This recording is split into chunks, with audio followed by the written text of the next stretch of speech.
Salmo de número 115, por favor. Salmo 115.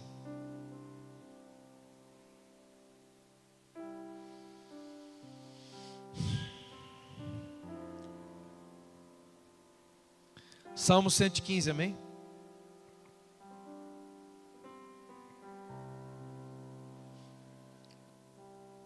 Salmo 115, diz assim: não a nós, Senhor, não a nós, mas ao teu nome dá glória. Porque diriam as nações: onde está o Deus deles? O nosso Deus está no céu e faz tudo como Ele deseja.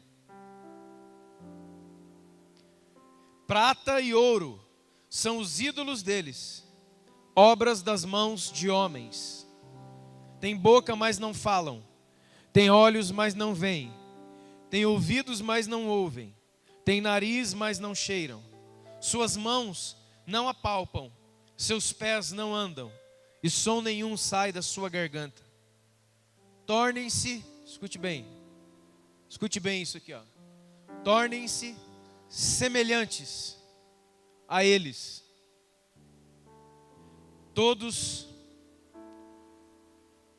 aqueles, tornem-se semelhante a eles os que os fazem e todos os que neles confiam. Israel confia no Senhor. Ele é seu amparo e o seu escudo. A casa de Arão confia no Senhor. Ele é seu amparo e o seu escudo. Confiam no Senhor os que temem o Senhor. Ele é seu amparo e o seu escudo. Amém, irmãos?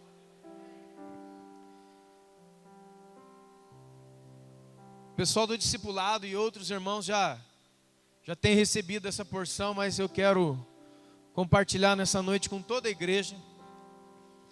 E a minha oração, o meu desejo é que o Espírito de Deus fale ao seu coração e não somente fale, mas trabalhe, amém? Trabalhe em você.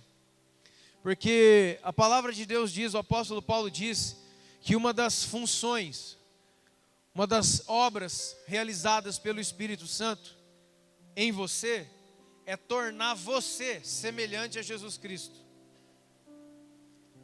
O Espírito Santo, irmãos, que é Deus, ele não é um festeiro. O Espírito Santo, diz a Bíblia, tem obras, tem missões específicas, como por exemplo, convencer o homem do pecado, da justiça e do juízo. Isso é a obra do Espírito Santo. Uma outra obra primaz do Espírito Santo é essa: é moldar você, é dar a semelhança de Cristo Jesus em você. Por que o Espírito Santo trabalha em você? Por que o Espírito Santo está dentro de mim? Porque eu quero ficar eletrizadão, gritando. Não.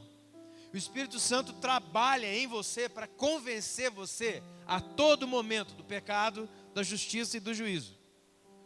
Se alguém não é, todos os dias, diariamente, a todo momento, convencido do pecado, da justiça e do juízo, o Espírito Santo não está nele.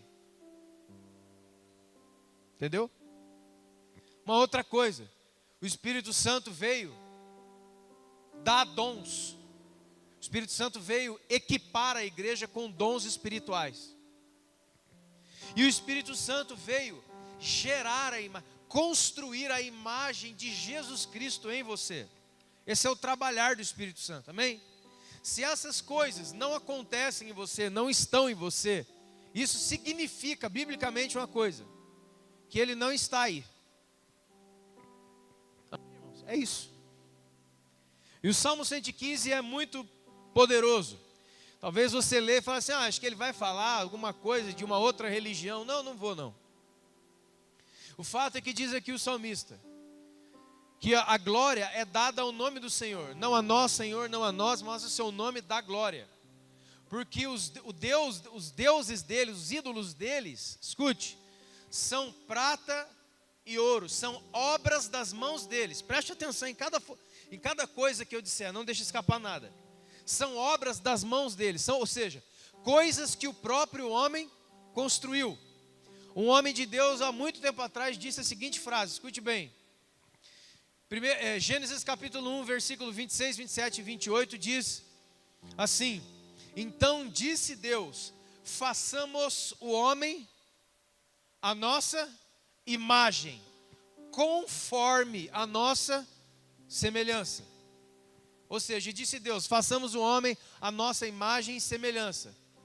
E depois o homem disse, façamos um Deus conforme a nossa imagem e semelhança. Quantos estão entendendo, irmãos? É o Salmo 115. Deus nos criou a imagem e semelhança dele, mas o homem, todo momento, tem criado um Deus, a imagem e semelhança dele. Esse é o Deus que muitas pessoas têm inventado a cada dia para conseguir conviver, muitas vezes com a sua culpa. Quantos estão entendendo isso? Então, e aí o que acontece, irmãos? Prata e ouro são os ídolos deles, obras das mãos do homem. E aí o que acontece? Eles têm boca e não falam, têm olhos e não veem, têm nariz e não cheiram, ouvidos e não ouvem, têm mãos, mas não podem tocar, seus pés não podem andar, nenhum som sai da sua garganta. Veja o verso 8. Tornem-se o quê? Tornem-se semelhantes a eles, aqueles que os constroem, aqueles que os fazem, e todos os que o adoram e servem. Quero falar com você hoje sobre imagem e semelhança. Eu vou transformar esse culto aqui hoje, em nome de Jesus, numa escola bíblica. Não quero nenhum tipo de exaltação, eu quero ser o mais professor que eu puder, versículo por versículo. É necessário abrir o entendimento, meus irmãos. Você nunca será transformado por Deus, tocado por Deus, ou vai aproveitar ou experimentar nada de Deus, se Romanos 12:2 não acontecer na sua vida.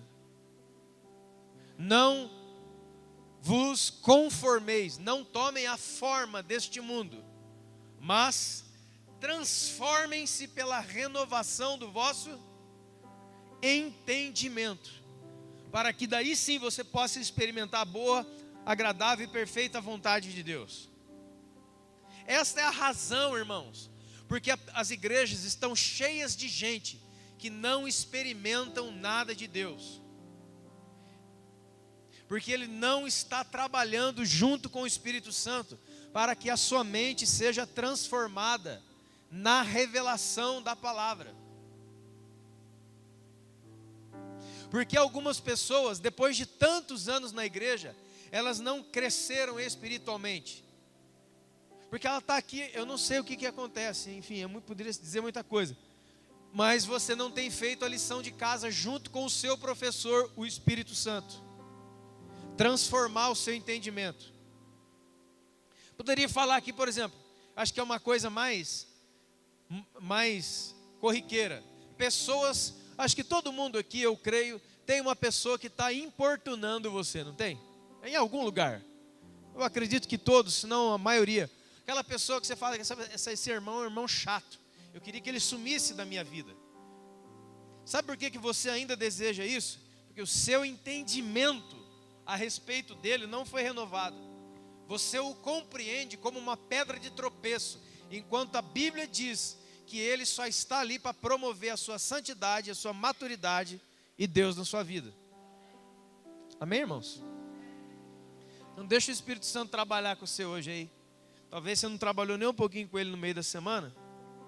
Mas a palavra, o versículo 8 diz que você e eu vamos tomar a forma desses ídolos, desses falsos deuses. Tomar a forma do falso Deus significa o quê? Ter boca, mas não falar nada. Ter olhos, mas não enxergar nada. Ter ouvidos, mas não ouvir nada. Ter mãos que não ajudam ninguém. Ter pés que não te levam a lugar nenhum. Esse aqui, irmãos, é o raio-x de centenas de milhares de pessoas nas igrejas ao redor do mundo. Ele simplesmente é igual uma estátua aqui dentro. ele está aqui escutando, mas ele não está ouvindo. Ele está vendo, mas ele não está enxergando. Ele é uma pessoa perfeita que poderia fazer qualquer coisa, mas simplesmente ele não consegue. Gênesis capítulo 1, que fala da nossa criação. Você sabe que Gênesis 1, 26, 27, 28 diz isso, né? E disse Deus: façamos o homem a nossa imagem, conforme a nossa semelhança. Deixa eu dizer já uma coisa para você. Se a imagem de Jesus está distorcida, a semelhança vai ser afetada. Se a imagem está distorcida, a semelhança será afetada. Eu acabei de te dizer que o Espírito Santo trabalhando em nós, ele trabalha para que nós venhamos a ser a semelhança de quem? De Jesus. E isso aqui, irmãos, é a gênese da sua criação. Você foi criado em Deus, dentro de Deus, no capítulo 1 de Gênesis. No capítulo 2 de Gênesis, Deus forma você na terra. Ele cria você dentro dele e ele forma você na terra. Você quer ver um exemplo básico para você entender isso? Talvez aqui, muitos aqui já passaram, estão passando por isso. Por exemplo, um casal novo que deseja se casar, noivos, enfim, ou até mesmo um casal, enfim. Ele chega e ele deseja comprar um terreno. E ele vem assim, um loteamento que abriu, então ele vai lá com a sua esposa novinha, um exemplo, visitar, e ele vê aquele terreno plano. Quando ele olha para aquele terreno, dentro dele nasce uma casa. Quantos estão entendendo, irmãos? Porque você começa, no seu entendimento, no seu coração, a desenhar toda a sua casa, mas ela ainda não foi formada, ela ainda não foi construída, mas ela já existe. Aonde que ela existe? Dentro de você. Então você foi criado dentro de Deus assim. E no Gênesis 2 ele forma você na terra. E depois, né, essa formação da terra fala sobre Deus nos formar no ventre da nossa mãe. E para alguém aqui que ainda não, talvez está embarreirado com isso, a maravilha daquilo que Deus revela em Jeremias capítulo 1. Quando Deus chama Jeremias, Jeremias começa a tirar o corpo fora dizendo: Senhor, eu não passo de um menino, não passo de um jovem, o Senhor não pode me chamar para essa missão, o Senhor não pode me chamar para ser um profeta, o Senhor não pode me escolher. O que é que Deus diz para ele? Não digas que você é um menino, porque no ventre da sua mãe eu te constituí profeta às nações. Sabe aonde é que nós somos consagrados? Sabe aonde é que nós somos chamados, escolhidos? E não somente chamados, escolhidos, mas apontados para um destino dentro da barriga da nossa mãe. Onde você é formado. Sabe o que é maravilhoso a Débora aqui?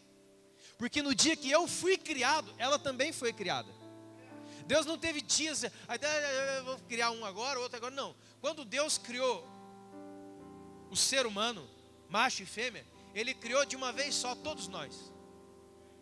Mas a gente vai sendo formado no decorrer do tempo e no decorrer da história humana, a gente vai chegando. A Débora vai chegando agora. Mas em Cristo, em Deus, no dia em que todos nós fomos criados, ela também foi. Por isso que ter um filho e ter um nascimento, uma criança, aí você entende o Salmo 127, que eles são propriedade do Senhor, são herança de Deus para nós. Sabe qual é o mais maravilhoso de um pai e de uma mãe? Não é segurar ainda que seja maravilhoso um filho nos braços. E eu sou pai e eu sei do que eu estou dizendo. E quem é pai e mãe aqui sabe do que eu estou falando. Mas sabe o que é o mais maravilhoso?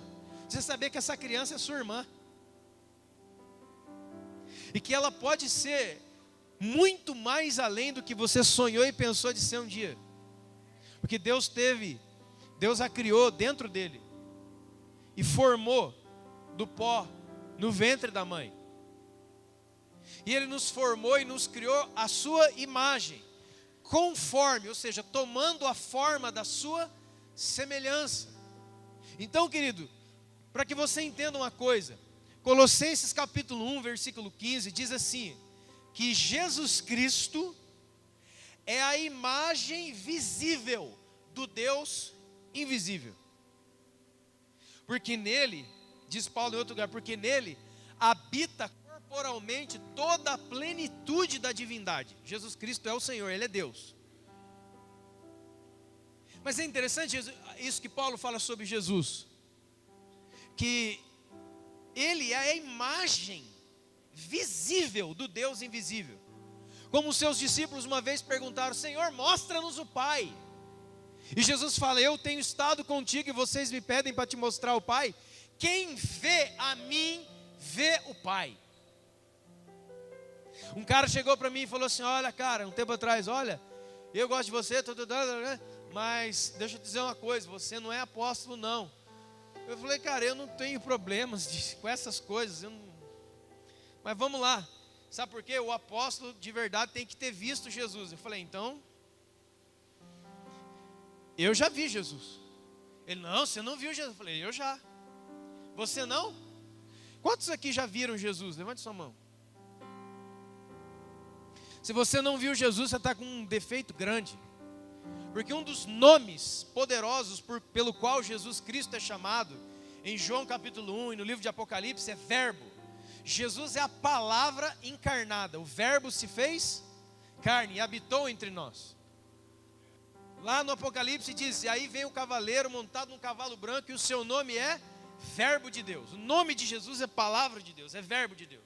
Deixa eu dizer uma coisa para você: não há nenhuma imagem tão perfeita de Cristo do que essa palavra.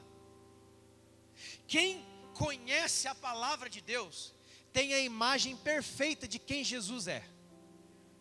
E sabe uma coisa que Deus falou para mim?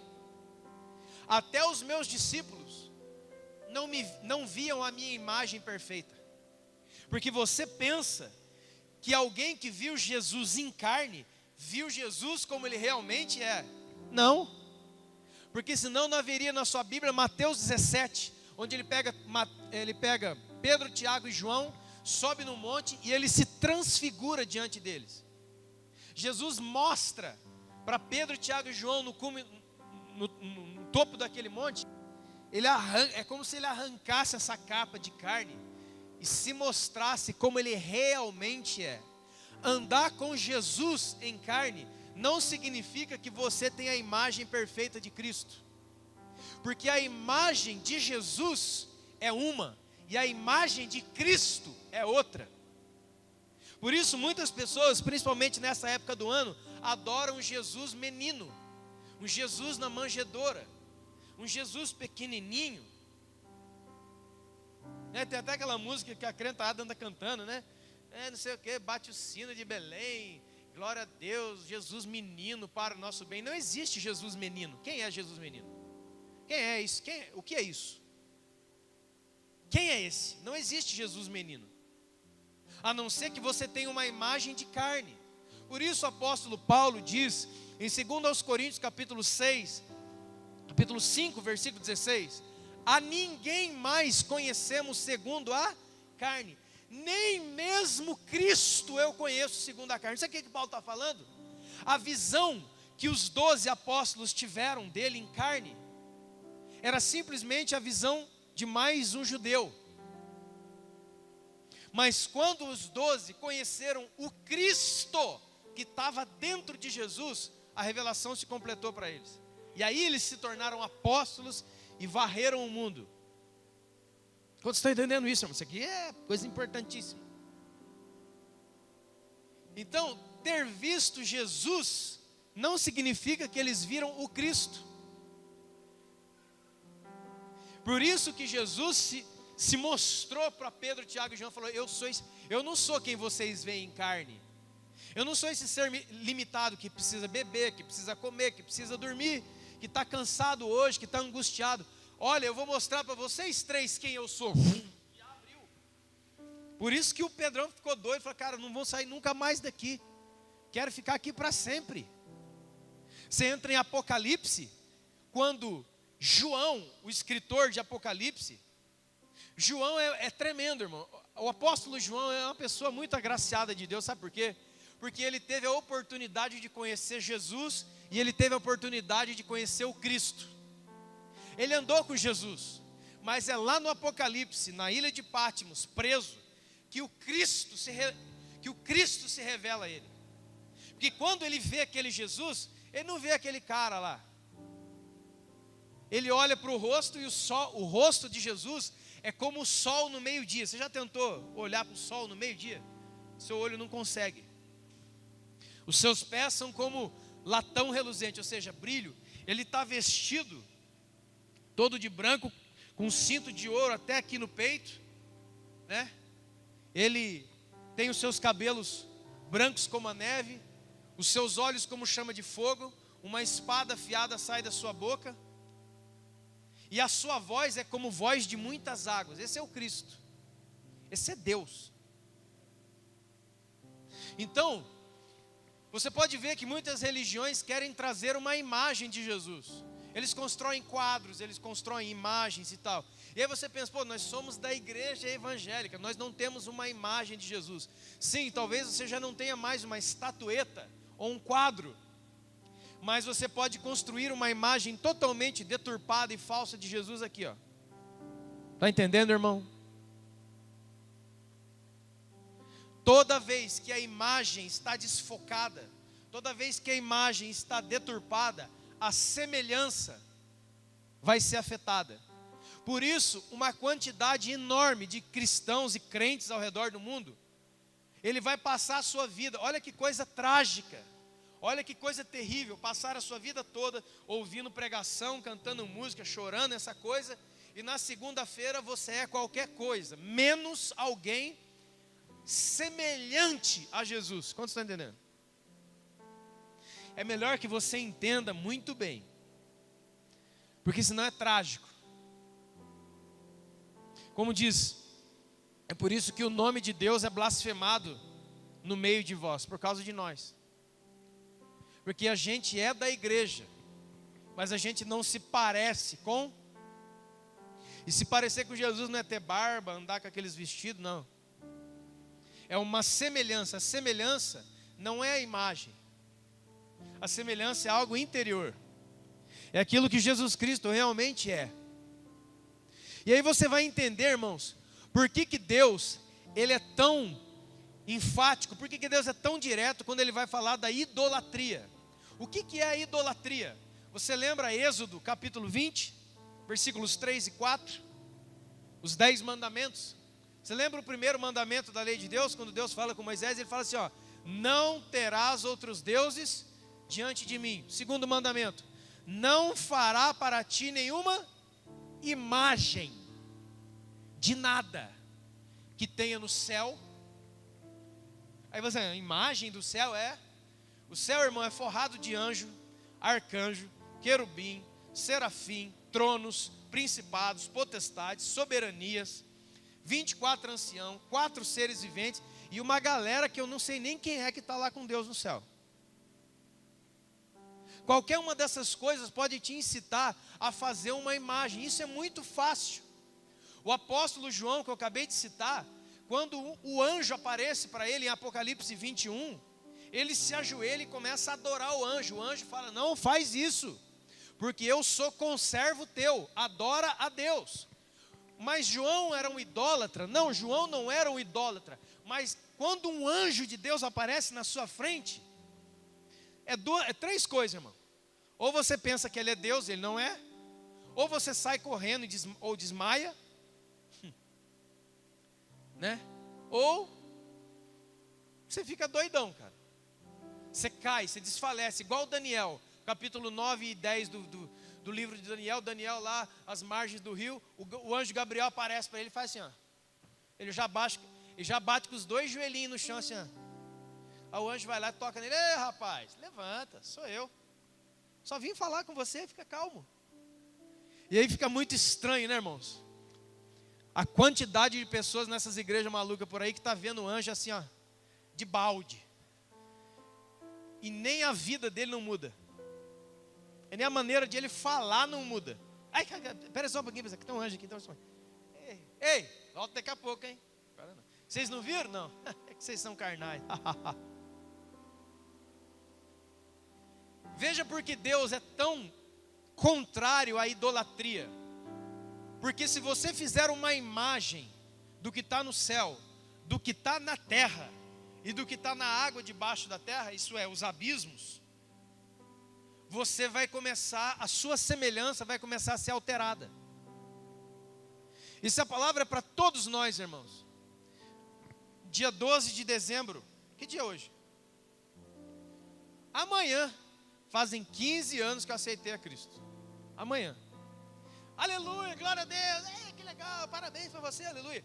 Eu tenho uma preocupação, porque fazem 15 anos que eu estou vendo a cada culto, a cada leitura, a cada oração, a imagem de quem? De Jesus. Se eu realmente estou vendo a imagem de Jesus, a imagem visível do Deus invisível, a conformidade da minha semelhança deve se parecer com quem? A cada momento que você tem contato com Deus, você deve se preocupar muito, porque se você não está sendo transformado na semelhança de Jesus, há alguma coisa errada com a imagem que você tem dele. Vocês estão entendendo, irmãos? Por isso ele é tão contrário, tão contrário. Isso é idolatria. Não faça para ti nenhuma imagem. Eu não aceito que você tenha nenhuma imagem, porque eu sou a imagem que te criou. A minha semelhança você tem que ser. É isso que está lá em Gênesis capítulo 1.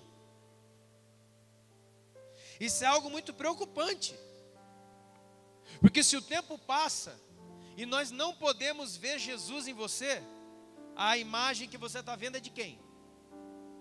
É só olhar o Salmo 115. Sabe o que é a coisa mais antibíblica, mais estranha que pode estar na igreja? Pessoas que não falam de Jesus e sobre Jesus. A grande crise da igreja mundial hoje é uma igreja que tem vergonha de falar de Jesus. As pessoas abrem a sua boca para falar todo tipo de lixo e coisas inúteis que não tem valor nenhum. E eu fico na casa do irmão com ele até 3, 4 horas da manhã falando besteira da vida dos outros. Mas eu não consigo ir ao centro da cidade falar de Jesus para alguém, porque eu tenho vergonha.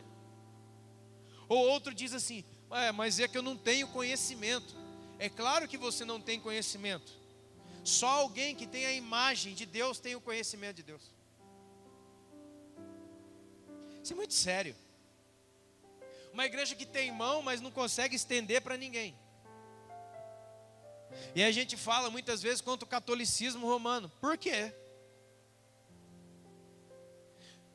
Existe uma coisa muito pior do que ter uma estátua de alguém dentro de casa. É ser a estátua. Porque o verso 8 do Salmo 115 diz o quê? Você vai se tornar semelhante à imagem que você adorar. E a imagem real de Jesus Cristo na palavra é que Jesus sempre estava com a mão estendida, os ouvidos sempre abertos, os olhos sempre atentos, o coração sempre solícito, aberto, cheio de amor. Os seus pés não paravam. Jesus andava de cidade em cidade fazendo bem, curando todos os oprimidos do diabo, porque Deus era com ele, está escrito na Bíblia.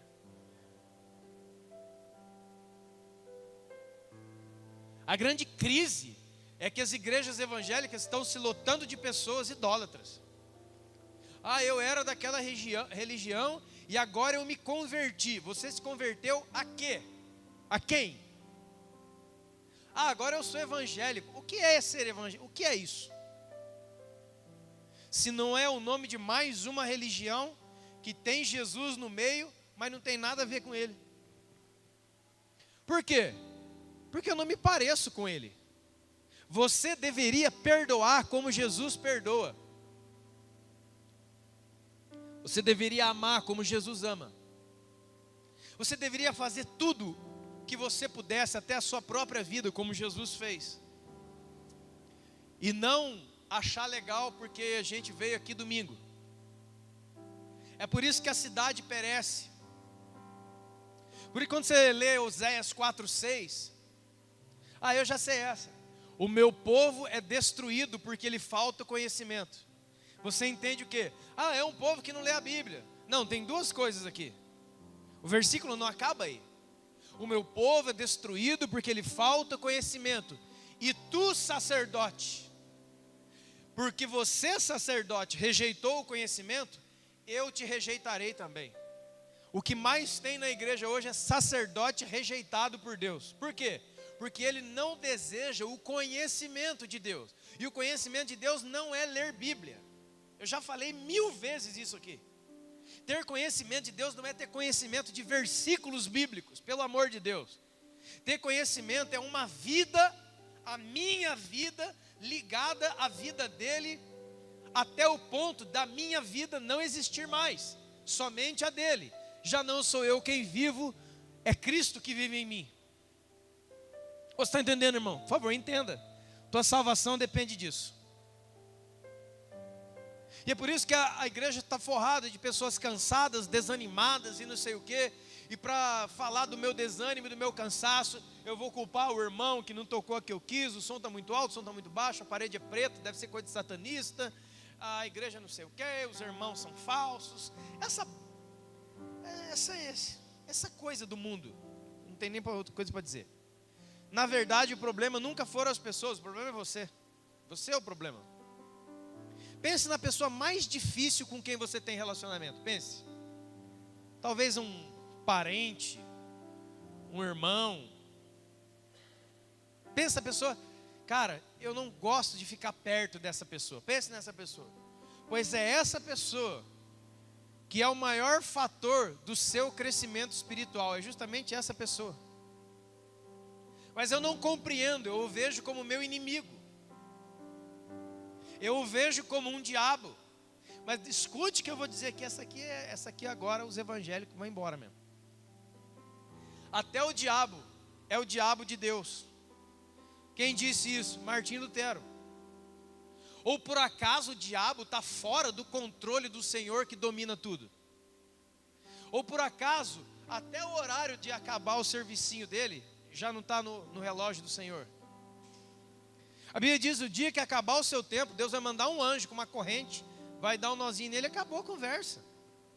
Por que o diabo está solto aí fazendo as estripulias dele? Porque Deus permitiu, porque Deus, escute isso, Deus tem um propósito com Satanás.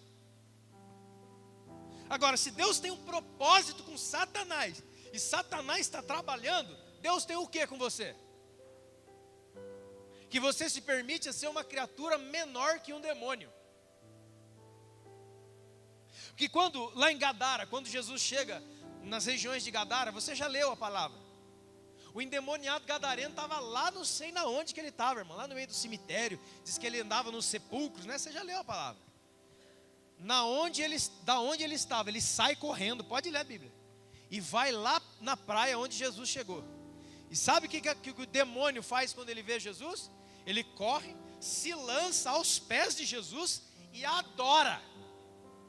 Lê lá para você ver.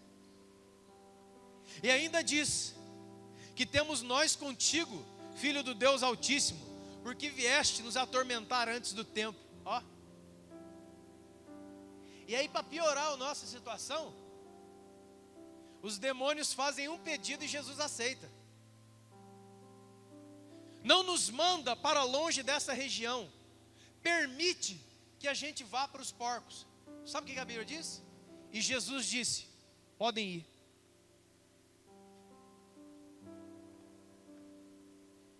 Se até um demônio pode ser ouvido por Jesus, por que você não?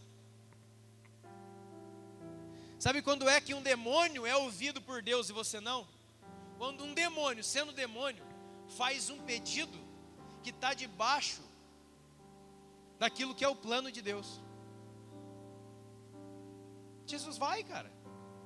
Isso não transforma Jesus em demônio e nem os demônios podem voltar para casa. Eles continuam sendo.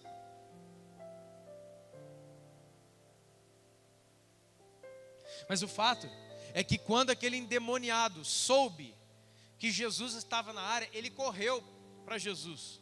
O que é que te trouxe aqui hoje? Se até um demônio vai correndo aos pés de Jesus, Por que a gente fica de saco cheio quando vai chegando a hora do culto? Tem gente aqui dentro que estava dando graças a Deus, que estava chovendo sem parar, porque não precisava vir. Tem gente aqui dentro. E alguém pensa, eu sou esperto. Deixa eu dizer uma verdade para você. Os espertos não entram no reino de Deus. Espertos não entram no reino de Deus. Quem entra no reino de Deus? Os salvos, os remidos, os filhos. Esses entram no reino de Deus. Sabe por quê? Porque o Espírito Santo está neles a todo momento, convencendo eles do pecado, da justiça e do juízo. E o Espírito Santo está neles a todo momento, trabalhando dentro deles, para que eles sejam a semelhança de Jesus. Porque é a imagem visível do Deus invisível. E se nós temos qualquer outra imagem de Jesus dentro de nós, nós somos o quê? Idólatras. Nós estamos contra o Senhor. E aí o diagnóstico fica claro. Porque nós estamos vivendo uma geração que tem medo das coisas. Ele tem mão, mas eu não toco em ninguém. Eu tenho pé, eu tenho pernas sadias, graças a Deus, mas as minhas pernas não me levam na direção de Deus. Eu tenho nariz, né, mas não cheira, não fala do cheirinho do café. Fala de uma sensibilidade. Amém? Olha Hebreus 11:3. Pela fé entendemos que o universo foi formado pela palavra de Deus, de maneira que o visível veio a existir das coisas invisíveis, segundo a imagem de quem? De Cristo. Quem é o Cristo que você tem? Como ele é? Quem ele é? O que ele pensa? Se você não sabe, toda a conformidade vai dar errado. É por isso que muitos de nós não se parecem com Jesus. E não se parecer com Jesus, por favor, irmão, como eu disse, não é ter um estereótipo, é ter um interior. Na hora que você tiver que liberar o maior perdão, sabe o que vai acontecer? Sem fazer força, o seu coração se abre. Porque eu acho muito estranho cristãos, gente de igreja, evangélica, fala assim, eu estou com uma dificuldade de liberar perdão. Como? Onde é que está o Espírito Santo? Não é você que perdoa, é o Espírito Santo em você, trabalhando e gerando Cristo em você que perdoa. Eu tenho dificuldade de amar aquela irmã. Lógico, Deus é amor. Não há nenhum problema com a irmã Fátima e o irmão Eduardo. Não há nenhum problema. Mas eles são difíceis. Não existe pessoas difíceis, irmãos. Não existe pessoas difíceis. Não existe. Não para alguém que tem um Deus morando dentro dele. A gente fala, o meu Deus é o Deus do impossível. Porque a gente está pensando o quê? Em cura. Lembra de Jesus? Jesus é a imagem do Deus invisível. Você lembra aquela passagem? Jesus dentro de uma casa, pregando. Entra 4 homens com um homem numa maca. Lembra? A casa lotada, eles sobem com a maca por cima da casa. Abre um buraco no telhado e desce. Jesus olha isso aqui, admirando a fé deles. Mas é muito interessante, sabe o que acontece ali no meio? Os fariseus, os religiosos, aquele que tem um monte de regra, mas não entende nada do relacionamento, dizem o quê? Quem é este que pode perdoar pecado? O que ele está pensando que ele é para perdoar pecado? Porque quando aquele homem aleijado desceu pelo telhado, Jesus não falou assim, seja curado agora. Não. Jesus estendeu a mão para ele e falou assim, filho, perdoados estão os seus irmãos. Assim, humanamente falando, decepção total. O cara era aleijado. Aleijado quer o que, irmão? Ele quer andar. Aí chega para Jesus, Jesus fala o que para ele? Filho, perdoados estão os seus pecados. Essa é a igreja de hoje. Ela quer conhecer o poder, ela quer reconhecer Deus pelo seu poder, mas ela não quer conhecer Deus na sua vontade. E como o homem de Deus me ensinou, mesmo à distância, é assim que acontece. Quando você está diante do poder de Deus, como nós vimos aqui no caso da pequenina Débora, nós reconhecemos que Deus é. Mas reconhecer o poder de Deus não diz que você conhece a vontade de Deus. Isso faz sentido quando você lê a segunda carta de Paulo aos Coríntios, no capítulo 12. Quando Deus tira dele, Deus tira o poder de Paulo. Porque havia nele o quê? Um espinho na carne. E ele ora 3 vezes pedindo para o Senhor tirar o espinho dele. Ou seja, ele ora 3 vezes: Senhor, manifesta o teu poder. Tira isso de mim. E era mensageiro de Satanás, um demônio ainda. Quantos estão entendendo isso? E aí o que acontece, irmãos? O que Deus fala para Paulo? Não vou tirar não.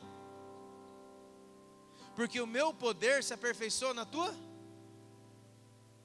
É na sua fraqueza. O que é fraqueza? O que é a sua fraqueza? A sua fraqueza que Deus está falando para Paulo. Paulo, eu vou tirar de você o poder, para que você não me reconheça pelo que eu posso fazer, mas você me conheça por quem eu sou.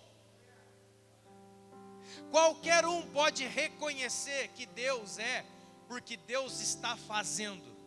Mas poucos conhecem Deus quando Ele não está fazendo nada. Ele está fazendo uma outra coisa. Deus tirou Paulo.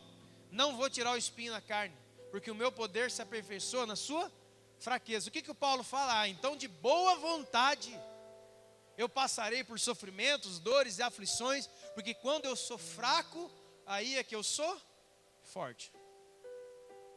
A verdadeira força e a glória de um homem está em conhecer Jesus. E você conhece Jesus através da intimidade da oração e na palavra, irmão. Nós somos de uma geração que só no Brasil tem mais de 40 Bíblias de estudo diferentes. E como diz o pastor Hernandes Dias Lopes, mas vivemos o maior tempo de analfabetismo bíblico de toda a história. Você tem livraria, você pode comprar livro. Irmãos, nós estamos na era da informação. Mas informação não é relacionamento. Informação não é conhecimento. A informação te aponta para um caminho, mas o caminho você vai ter que fazer. Não adianta você comprar um livro sobre oração e não orar. Quantos estão entendendo, irmãos? Mas é isso que essa geração tem feito. Ele compra um livro de oração, ele compra um livro de jejum, ele compra um livro de batalha espiritual, ele compra um livro de sei lá o que ele compra. Mas ele não anda naquilo que é revelado a ele. Ele só fica observando. E é justamente isso. Porque a imagem de Jesus está errada na minha cabeça. E quando a imagem está deturpada, a semelhança é afetada. Escute isso. 1 Coríntios 15, 49. Nós, assim como nós trouxemos a imagem daquilo que é terreno, devemos também trazer a imagem daquilo que é celestial. Paulo aos Coríntios, capítulo 15, quando ele fala, o homem terreno, assim como o homem é terreno, também são os seus terrenos. Mas nós que temos a imagem daquele que é celestial, nós também somos celestiais. De maneira que ele fala isso daqui. Assim como nós trazemos à vida a imagem daquilo que é carnal, devemos também trazer a imagem daquilo que é celestial. O que está falando? Assim como você tem os traços físicos do seu pai e da sua mãe física, você também deveria manifestar os traços do teu pai espiritual, que é quem? O Senhor, Deus. Feche os seus olhos por um instante.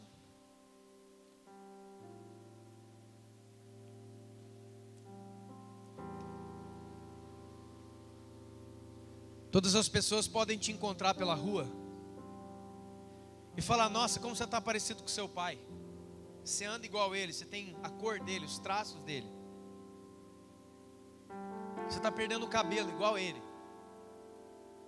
Você também vai ser assim igual a ele. Como você parece com seu pai, como você parece com a sua mãe. O nariz é igual, a boca é igual, olha. qualquer pessoa pode reconhecer. Se você talvez andando com o seu pai no shopping, a sua mãe no mercado, alguém bate o olho, aquele rapaz é filho dele, ó, a cara dele, a cara dela. Aqueles dois são pais dele, ó. Por quê? Porque é cara da mãe, é cara do pai. Qualquer um de nós sabe disso. Agora, qual foi o dia que alguém parou você em qualquer lugar e falou: cara, você está ficando a cara do seu pai, você está parecido com ele, você parece com Jesus, o jeito que você fala, age, se movimenta. Então, irmão, toda a nossa vida de igreja acabou de ir para o lixo agora. Toda a nossa experiência evangélica de não sei quantos anos acabou de ir para o lixo agora. Porque não é de experiência evangélica de tantos anos de igreja que a gente vai. É de alguém um dia poder olhar para você e falar: cara, você, por que você é diferente dos outros? Você tem traços de personalidade de Jesus. É esse o alvo da sua vida. Essa é a razão da sua vida. Tem muita gente nas igrejas parecido com o pastor da igreja dele. O pastor barbudo, ele deixa barba. O pastor careca, ele deixa careca. O pastor faz tatuagem, ele faz tatuagem. O pastor fala assim, ele fala assim. Ele copia os trejeitos humanos. Mas não é essa a razão da nossa fé. A razão da nossa fé é construir no nosso espírito a imagem exata de Jesus Cristo, e isso na palavra de Deus. E após isso você vai tomando a forma de Cristo, porque o Espírito, mas essa é uma missão impossível, irmãos. Ninguém pode ser parecido com Jesus, e é por isso que Ele envia para morar dentro de você o Espírito de Deus, e Ele te ajuda. Você com certeza já ouviu esse versículo muitas vezes, Romanos capítulo 8. Romanos 8. Por favor, abra.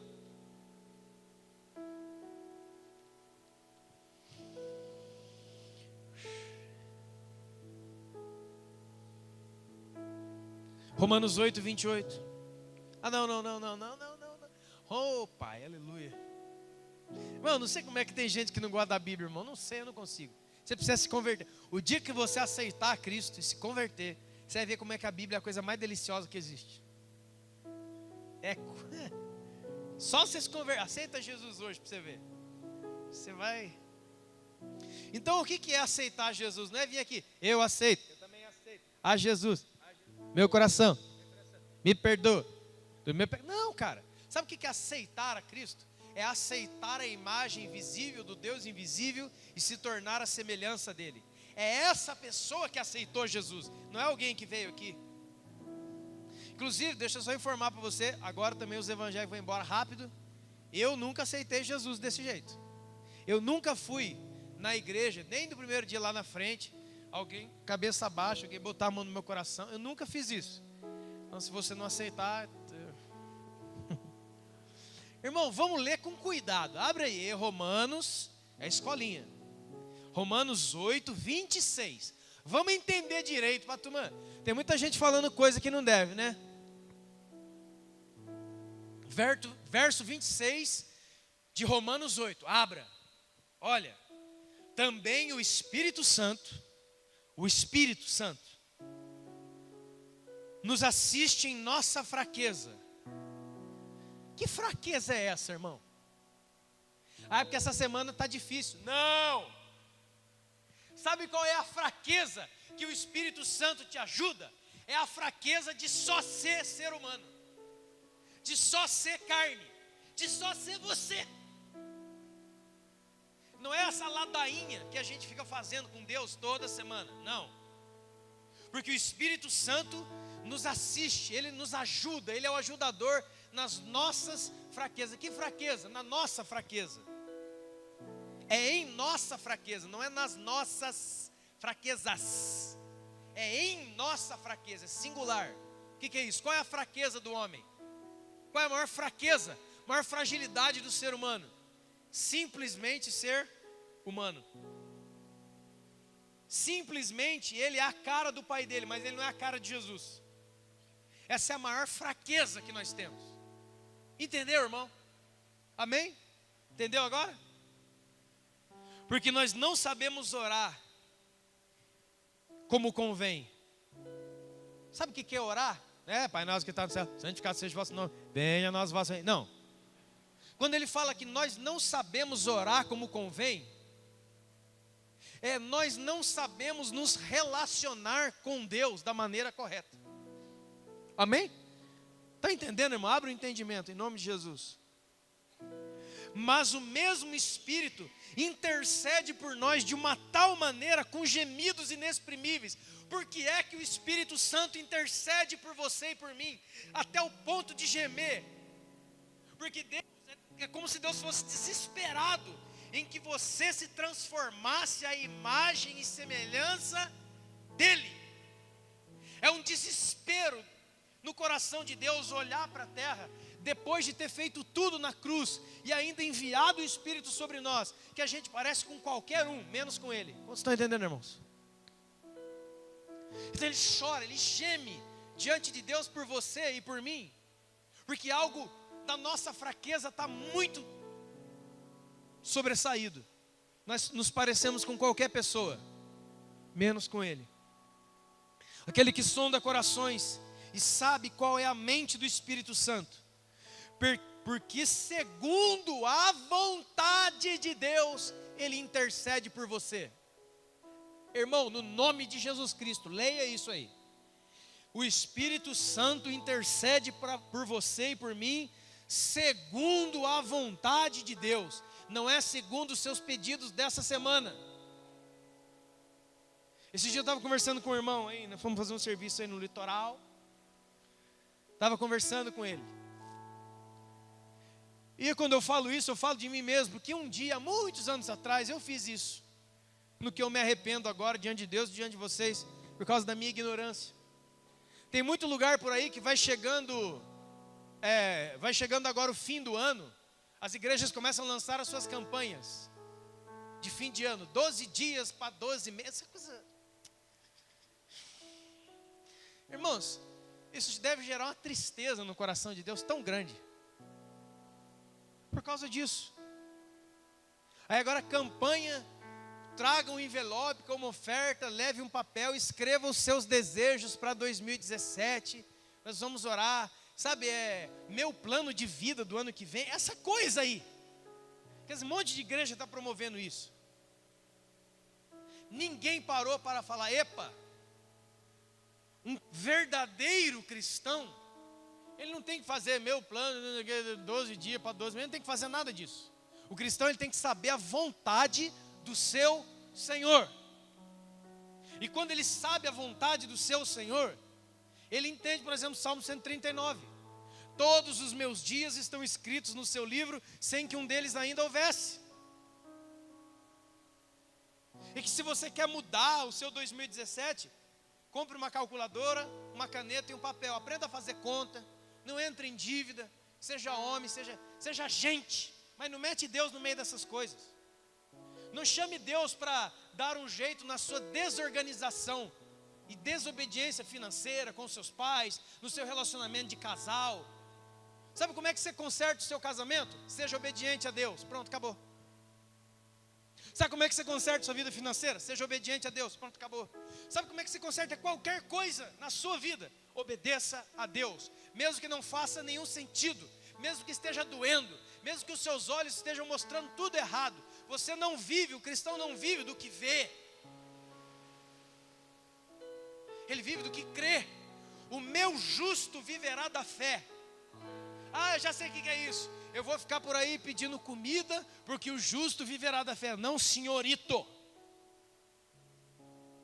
Um verdadeiro cristão vive do relacionamento que ele tem com o pai dele. Porque nem só de pão viverá o homem, mas da palavra que sai da boca do meu papai. Aí vai fazer sentido o verso 28. Volta, irmão. Agora sim, nunca mais fala essas bobeiras que a turma está falando por aí. Verso 28 agora, no nome de Jesus. Agora sim, com o contexto claro, com a imagem perfeita. Vamos no verso 28?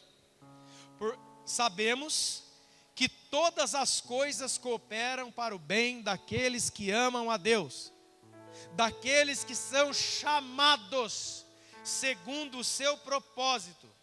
Porquanto aqueles que de antemão conheceu, também predestinou para serem conformes à imagem do seu Filho. A imagem de Cristo, a fim de que ele seja o primogênito entre muitos irmãos. E aos que predestinou, chamou, e os que chamou, justificou, e os que justificou também glorificou. Ah, coisa linda. Você entendeu agora, irmão? Não é essa pindaíba, essa coisa horrorosa que muitas pessoas têm vivido. E aí ele fala, não, sabe o que está acontecendo? Todas essas coisas cooperam para o bem daquele que ama a Deus. Ele está em pecado falando isso. Quer dizer então que Deus manda você pecar para fazer o bem para você? Ele não leu Tiago 1. O Senhor a ninguém tenta, porque ele não pode ser tentado pelo mal. Mas quando você é tentado pela sua própria cobiça. Quando essa o atrai e o seduz. Põe Deus no meio disso não, irmão. O que é que está dizendo aqui então? Que todas as coisas Deus faz cooperar para que Ele faça de você um cristão. E o cristão o que é? Um pequeno Cristo. Todas as coisas cooperam para o bem daqueles que amam a Deus. Todas as coisas o quê? Qualquer coisa que aconteça na sua vida é porque Deus está trabalhando na pessoa do Espírito Santo para fazer você a imagem de Jesus. Não é para te dar sonhos de 2017, essa coisa toda aí não. Eu sei que as igrejas andam lotadas, porque Jesus nessa época vira Papai Noel. É o Deus que pega os nossos pedidos para realizar no ano que vem. 12 dias de não sei de quê para 12 meses. Meu Deus, o que é isso? Eu nunca vi uma coisa tão terrível como essa, irmãos. Nunca vi. Quer dizer então que eu faço 12 dias equivalendo a 12 meses. E aí é isso aí que vai abençoar o meu ano. Meu Deus do céu, o que é isso? O que é isso, irmãos? Plano de vida 2017. Sabe qual que é o alvo da sua vida? Não é fazer um plano de vida e entregar para Deus assinar. É saber qual é a vontade do Senhor para a sua vida e andar nela.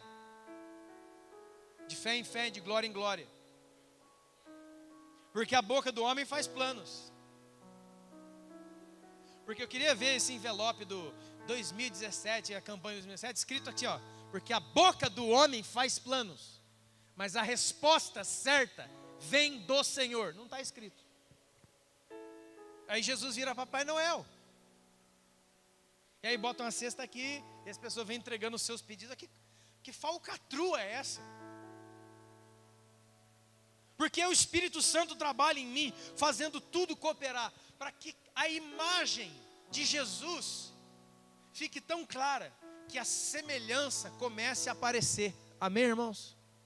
Eu começo a ser semelhante a Jesus, nas atitudes, no coração, na mente, a mente de Cristo. Já ouviu falar da mente de Cristo? Uma mente que pensa como Cristo.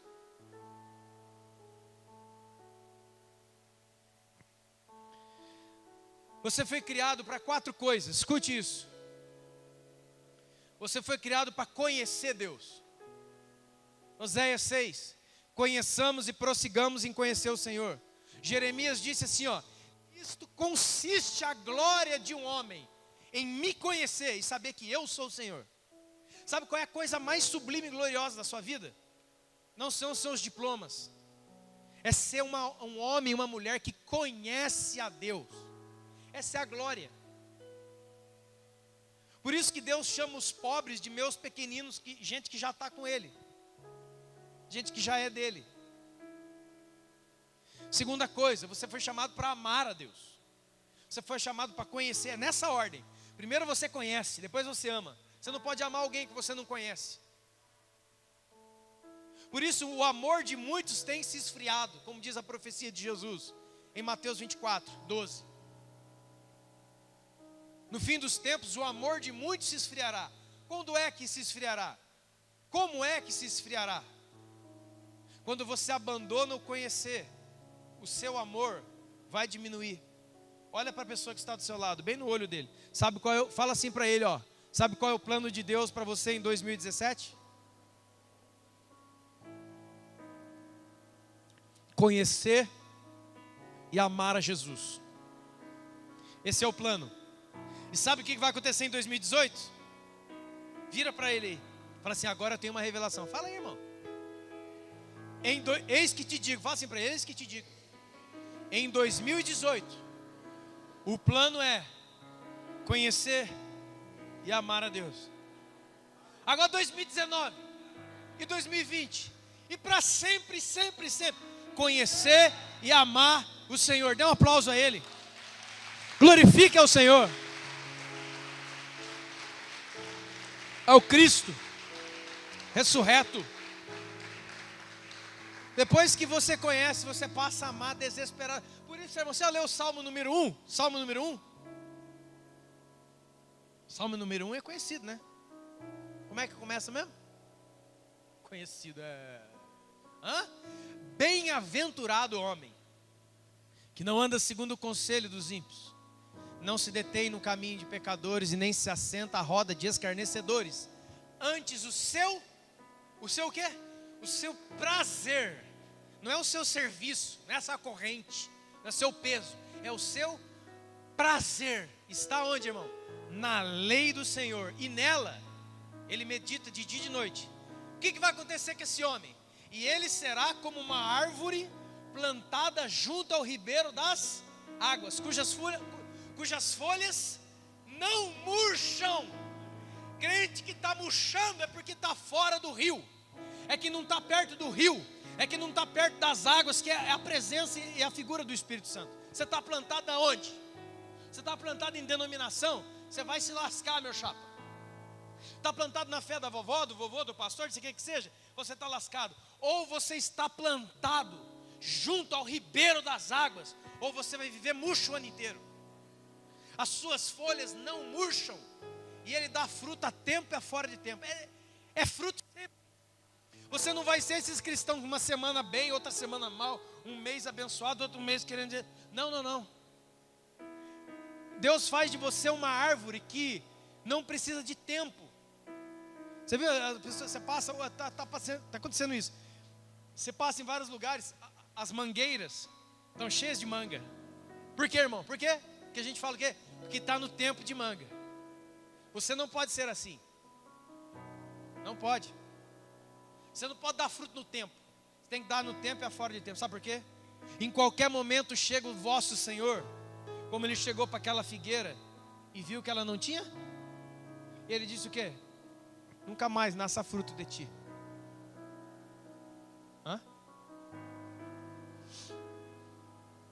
Depois que você ama, vai vir um desejo desesperado em você, em sabe fazer o quê? Em servir a Deus. Servir a Deus não é trabalhar para Deus, é servir o propósito de Deus, é descobrir o propósito e entrar nele. Isso é servir a Deus, não é trabalhar para Jesus. Como mais uma vez cito esse homem, o pastor Paulo Júnior tem me ensinado muita coisa. Existe uma grande diferença entre trabalho e serviço. Quantos aqui tem carro, automóvel? Você tem um automóvel? Quantos aqui tem? Se você quer o seu automóvel bem limpinho, você vai procurar um lava rápido aqui, vai deixar lá, pagar R$30, não sei o quê, e ele vai deixar o seu carro assim, ó, vai polir com cera, né? Vai ficar brilhando por dentro. Que lindo. Você vai lá e faz o quê? Paga o cidadão, entra no carro e faz o quê, irmão? Você não tem nenhum relacionamento com aquele que faz serviço. Mas um pai chama um filho pequeno e fala, nós dois vamos lavar o carro. E ele pega um balde de água, coloca ali o sabão, e ele passa a manhã inteira lavando o carro e lavando a si mesmo, né? Que ele fica todo molhado, o filho todo molhado. E o carro, sabe o que acontece? Mas ele não fica tão bom quanto aquele que manda no lava rápido. Mas aí que está a diferença. O pai nos chama para fazer um trabalho. Irmão, você acha mesmo, você realmente acha, qualquer um de nós aqui ou qualquer outro ser humano, que Deus conta com você para fazer a coisa acontecer. É como pintar essas paredes, é sempre uma aventura. Vai eu, o Maico e mais o Vandão e algum outro aí que aparece. Irmão, daqui eu vejo as faixas na parede. Ó. Olha para a parede preta aí. Você está vendo as mesmas coisas que eu? Você vê a marca da escada. Você vê que uma parte está mais preta que a outra. Sabe o que é isso aí? É gente que não é pintor, mas pintou. Você acha que Deus chega aqui e fala assim, ó, não vai dar. O que Deus recebe não é a boa pintura, mas é a parte inteira da manhã em que nós passamos juntos para fazer alguma coisa para Ele. É isso que Deus recebe. Por isso que esses dias nós fizemos um café com os líderes aqui, um café da manhã. O nego trouxe pão, bolo, essa coisa toda aí. E eu fiquei vendo aquilo ali. A turma comendo, contando piada, se alegrando. A boca cheia de farelo, o nego falando com bolo de fubá na boca. Cuspindo, né? E a turma dando risada. E a outra trouxe um bolo e o outro trouxe um café. E aí eu estava lá no canto. O Espírito Santo falou para mim, tá vendo? A igreja deu certo. Ah, não deu certo não, porque os irmãos são falsos. As pessoas... A igreja deu certo há 2000 anos. Há 2000 anos ela dá certo. Porque não é de serviço prestado. É de comunhão aprendida e vivida. Porque Deus não me chamou para fazer serviço bem feito. Ele me chamou para lavar o carro. E depois ver que em vez de lavar eu arranhei tudo o carro. Entendeu, irmão? A igreja já deu certo, cara. Não precisa de esforço meu e seu. É que você não entendeu o que ela é. A igreja não é um balcão de prestar serviços perfeitos a alguém. O que é o perfeito para Deus? Não é o certinho. Certinho não é perfeito. O perfeito para Deus é nós, todos nós juntos, fazendo alguma coisa que a maioria das vezes não vai dar certo. Não ao contento de um Deus que é santo e altíssimo. Mas não era isso que ele procurava. Ele queria que os seus filhos estivessem juntos. Amém, irmão? Por favor, entenda, para você não ficar aí, ó, se degladiando com você mesmo. A igreja já deu certo. Você vai ver que a gente vai na casa do irmão, dá risada, tem as coisas para comer, não tem, né? Tem casa que tem arroz novo, tem casa que tem arroz que não é novo. Eu vou lá na casa do Vandão, às vezes tem lá um copo de água fria com um passatempo. É uma desgraça. Quem que toma um copo d'água fria, gelada, 8 horas da manhã com biscoito, porque isso é morte. Cadê o café? Não tem. Mas o relacionamento ele não é apontado no quê? Naquilo que eu faço e agrada você, mas sim naquilo que você é para Deus. E eu compreendo quem você é para Deus. E aí eu me relaciono. E a igreja já deu certo. Entendeu, irmão? E depois de servir, você vai manifestar Jesus. Você foi chamado para conhecer, amar, servir e manifestar a Cristo. E manifestar justamente isso. A semelhança de Jesus aparecendo em você. A semelhança de Jesus aparecendo em você. Por isso, irmãos, é necessário que o ensino na igreja seja claro a respeito de Jesus, para que você tenha uma visão clara de quem é Cristo e quem não é Cristo. É necessário que você estude a palavra, ore. Tem dúvidas? Tire. Para que a imagem de Cristo seja na sua frente Full HD, perfeita. Porque somente uma imagem perfeita pode gerar uma semelhança de acordo, em conformidade. Uma imagem conforme a semelhança, dando forma a uma semelhança. Esse é o grande alvo da nossa vida. Essa é a razão da sua vida, irmão. Ah, eu não sei porque eu nasci. Já te falei, pronto, já sabe. Pergunta outra. Essa é a que eu já te falei. Você nasceu para ser semelhante a Jesus. Porque o Espírito Santo, ó, está trabalhando em você, ó, usando todas as coisas, para o seu bem. E o que é o seu bem? Quero ler de novo. Todas as coisas cooperam para o bem daqueles que amam a Deus. O que é o bem para alguém que ama a Deus? Você tem que perguntar aí, ó. Qual é o maior benefício para alguém que ama a Deus? Ser encontrado na sua vida semelhante a Jesus. É isso. Esse é o segredo da vida que eu estou te falando aqui. Esse é o segredo da vida. Ser semelhante a Ele. Aqui, ó. Todas as coisas cooperam para o bem daqueles que amam a Deus e são chamados segundo o seu propósito. Qual é o propósito de Deus? Volta tudo do mesmo lugar. Tornar você a imagem perfeita do seu Filho. Amém, irmãos?